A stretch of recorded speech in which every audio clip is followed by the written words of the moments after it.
Yes, I'm Sophia Haussener. I'm a professor here at EPFL since 10 years, and I'm heading the Laboratory of Renewable Energy Science and Engineering. At my laboratory, we're about a team of 20 people working on how to convert solar energy into useful energy, particularly into fuels and chemical commodities. We develop solar fuels technologies that work on the principle of photoelectrochemistry. So you could imagine you basically have a photovoltaic panel and a chemical reaction, and you combine these two in a single reactor. And so with this, we use water as a reactant, sunlight, usually concentrated sunlight, and we're producing fuel, and the fuel of interest for us is mostly hydrogen because it's the easiest one to produce, but we can also reduce CO2 to CO and make synthesis gas, a mixture of hydrogen and CO, which can further be a process to liquid fuels. So ultimately, solar to liquid fuel is what we want to do. The technology works in a way that we concentrate the light first, so we have big mirrors or the like. They concentrate the light onto a small point where a reactor is located, which we develop. And then in the reactor, this chemical reaction will take place and the products will come out and be collected and stored. Yeah, so with these solar hydrogen technologies, the hydrogen, first of all, can be used for a variety of applications, even in our daily life. So hydrogen can be a fuel, for example, for fuel cell cars. Hydrogen can be a storage medium, for example, for storing energy that has been produced in the summer and then is maybe used in the winter, so for seasonal storage. And hydrogen is also a commodity that is necessary for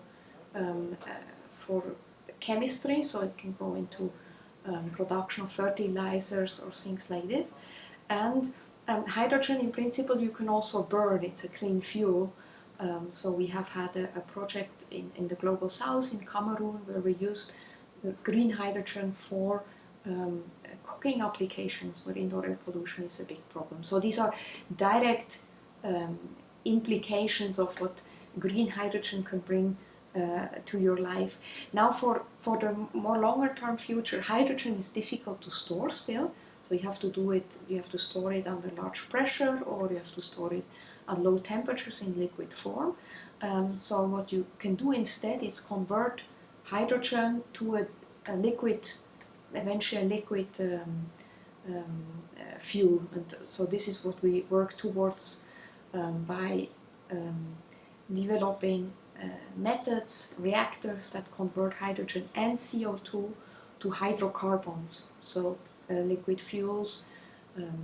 This of course is not so easy. Typically you go via synthesis gas, CO plus hydrogen, and then you add a thermochemical process to make these liquid fuels, but this is something where I see the future.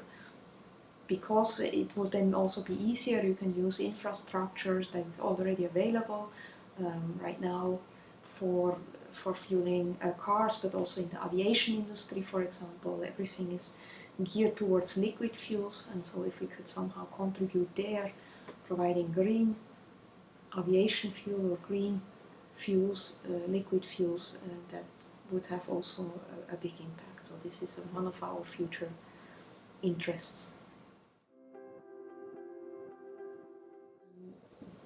Basically, when I started 10 years ago, we started with a laboratory demonstration, which the device was not larger than my hand. And now 10 years later, we have a large-scale demonstration outside of the lab in the sunlight, and the demonstration is now, you will see pictures, larger than 40 square meter in diameter. So this is one of the achievements. We have scaled an initial idea and technology to a level which starts to become interesting for real-life application. And along the way, we have also published some of these results in top-tier journals, Nature Energy and so forth. So these were certainly also some achievements along the way which attest to the scientific challenges which we were able to solve along the way. Another achievement which I can say is various students which we have trained along the way, so multiple PhD theses, and we have also funded a startup company to commercialize. So this also gives another way of transferring the technology to real life. Yeah, so it's always difficult to predict how the future, how your impact will be, but generally we try to contribute to a transformation of the current fossil fuel-based energy economy towards a sustainable energy economy, and we believe, or I believe, in this hydrogen will play, renewable, sustainably produced hydrogen will play a big role.